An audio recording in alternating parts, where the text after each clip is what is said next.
नमस्कार दोस्तों, गौरांग शाह बात कर रहा हूँ जियोजित इन्वेस्टमेंट्स लिमिटेड के तरफ से। और बाजार इस हफ्ते का ब्यौरा लेकर के आप सभी के सामने उपस्थित हूँ।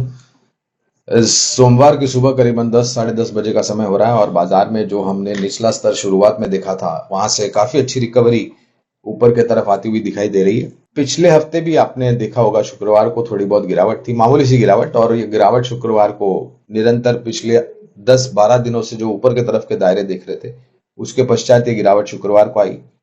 और शुक्रवार को फिर गिरावट के साथ बंद होने के पश्चात जो परिस्थितियां उभरी, उसको खास करके जो अमेरिका से टिप्पणियां की गई राष्ट्रपति ट्रंप के द्वारा H1B वीजा, नए H1B वीजा, जहां तक मेरी जानकारी है, कितनी सही गलत मुझे नहीं पता, लेकिन नए H1B वीजा के लिए अब से आपको $1 लाख प्रति साल देना पड़ेगा।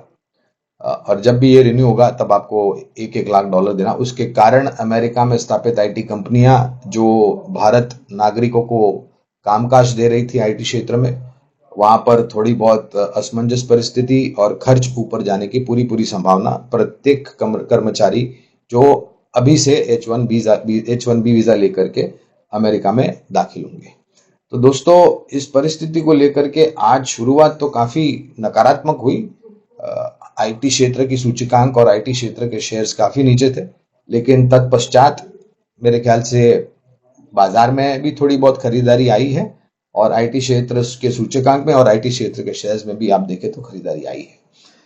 तो छोटी मध्यम अवधि के लिए परिस्थिति थोड़ी बहुत नकारात्मक हो सकती है दोस्तों। जिस प्रकार से बदलते हुए तेवर और टिप्पणियां राष्ट्रपति ट्रंप करते हैं उसके कारण असमंजस परिस्थिति, लेकिन स्थानीय मार्केट में मेरे ख्याल से कोई नकारात्मक खबरें या परिस्थिति नहीं है।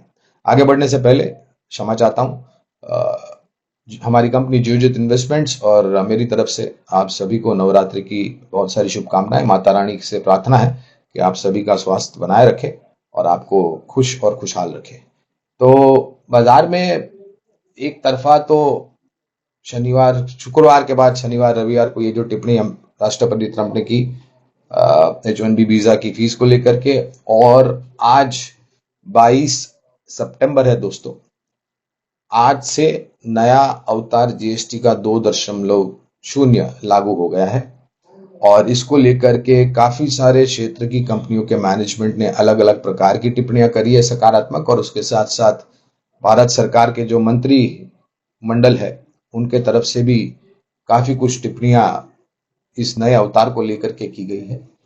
और दोस्तों, हमने पहले भी बताया था और आज भी हम बता रहे हैं कि सरकार, भारत की सरकार समय समय पर जो नीतियों में बदलाव करेगी, जो भी समय अनुकूल होगा, अंतर्राष्ट्रीय स्तर से अगर कुछ नकारात्मक खबरें आती हैं तो उसका सामना किस प्रकार से हम करें, राष्ट्रीय स्तर पर जो नीतियां हैं उसमें किस प्रकार से बदलाव करें जिससे साझा खपत का माहौल खड़ा हो और खपत को बढ़ावा मिले, उसके साथ साथ भारत देश की विकास दर भी बढ़े और भारत एक आत्मनिर्भर भारत बने। आपको याद होगा दोस्तों, कल प्रधानमंत्री जी ने आत्मनिर्भरता को लेकर के काफी कुछ बातें रखी हैं और ये अनिवार्य भी है। अगर हमें हमारी निर्भरता जो बाहर के देशों में उसको कम करनी है तो स्थानीय मार्केट में अवसर खड़े करने पड़ेंगे, नीतियां बनानी पड़ेगी और मौका देना पड़ेगा स्थानीय कंपनियों को, चाहे वो सरकारी हो या निजी क्षेत्र की कंपनी हो, मौका देने के लिए, ताकि कामकाज आगे बढ़े।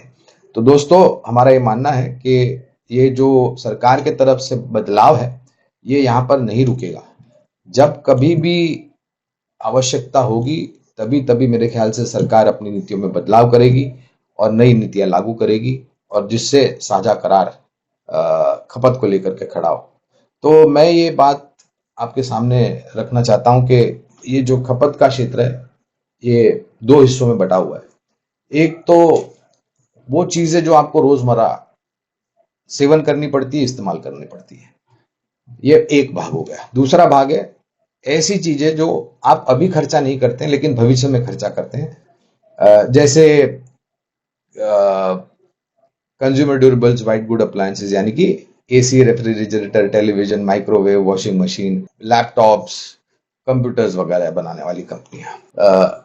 ये दोनों विभाग है जो खपत से जुड़े हुए हैं। एक चीज अनिवार्य है दोस्तों, हमने मेरे पहले भी शायद ये बात रखी थी आपके समक्ष कि पहले तो जो ये जीएसटी 2.0 के अलावा दो बड़े और कारण हैं जिससे खपत आगे बढ़ेगी।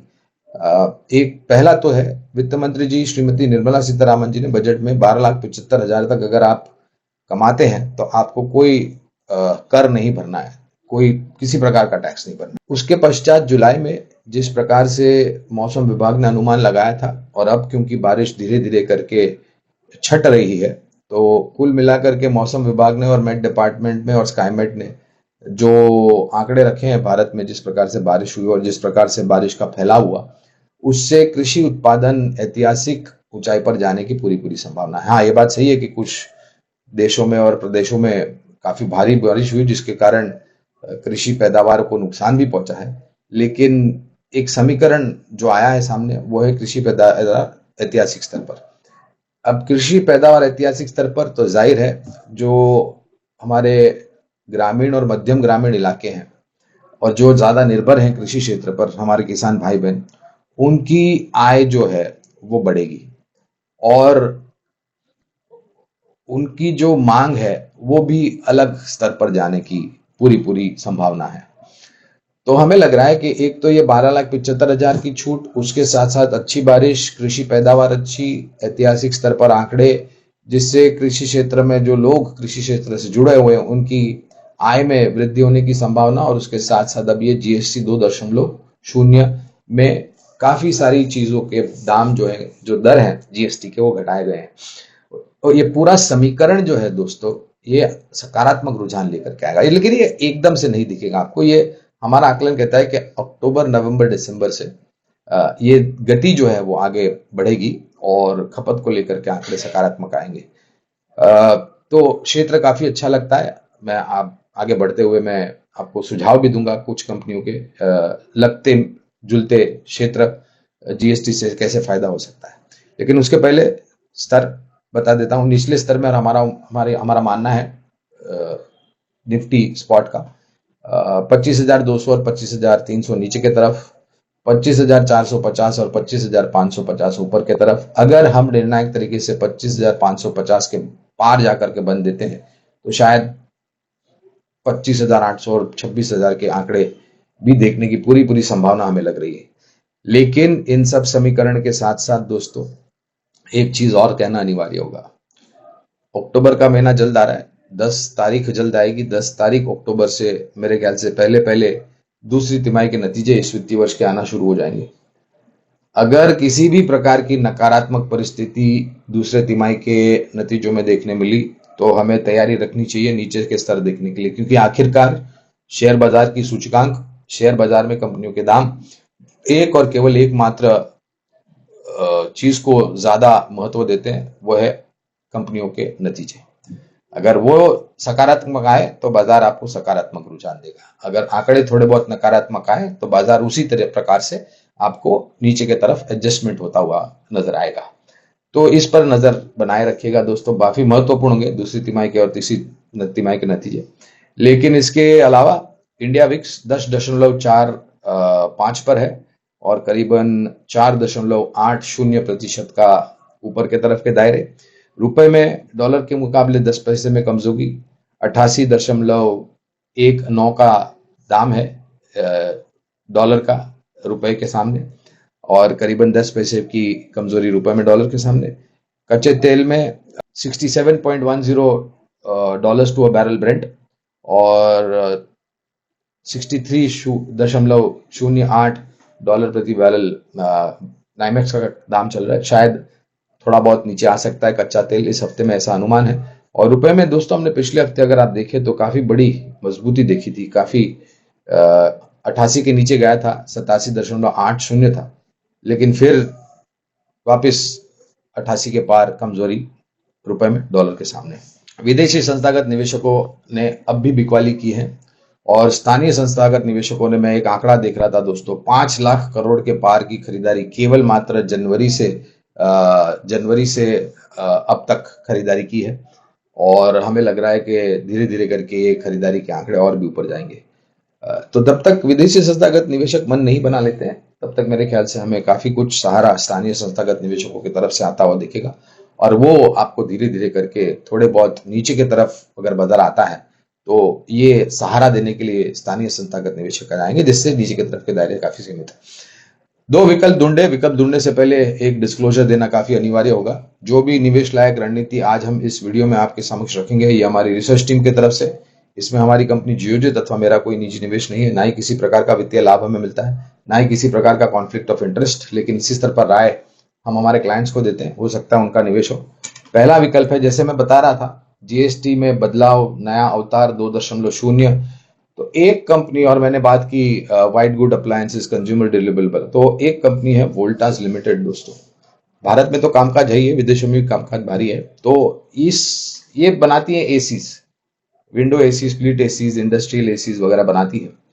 अ, बड़े और मझौले शहरों में से मांग तो आने की पूरी संभावना है, लेकिन जो मांग अब टायर 3, टायर 4 सिटीज और ग्रामीण आएगी, ग्रामीण मध्यम इलाकों से मांग आएगी भारत में, उसके कारण सकारात्मक नतीजे आने की पूरी संभावना है जी। और जीएसटी का भी फायदा इन सब कंपनियों को मिलेगा। तो कुल मिलाकर के हमें लग रहा है कि अगर आपके पास निवेश लायक पूंजी है, अभ्यास करके, थोड़ा बहुत अध्ययन करके अगर आप निर्णय लेते, तो एक कारगर निवेश वोल्टास में साबित हो सकता है।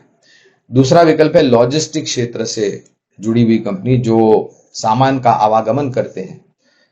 और आपको याद होगा जब पहले जीएसटी लागू हुआ था, तो लॉजिस्टिक सेक्टर की कंपनी में बहुत तीव्र तेजी आई थी, और फिर जीएसटी लागू होने के बाद थोड़ा बहुत नीचे के तरफ के दायरे हमने देखे थे। लेकिन एक कंपनी है, सरकारी कंपनी है ये, लॉजिस्टिक क्षेत्र से जुड़ी हुई, और पूर्ण भारतवर्ष में काफी अच्छा नेटवर्क है। नाम है इसका transport corporation of India limited.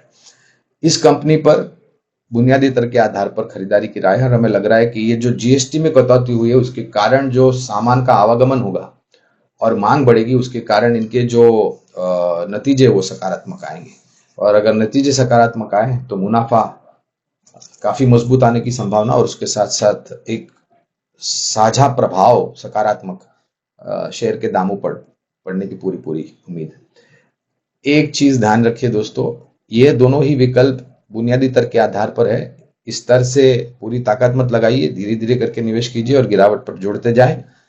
ये किसी भी हाल में छोटी या मध्यम अवधि के लिए राय नहीं है, बीटीएसटी नहीं है, इतना ध्यान रखें।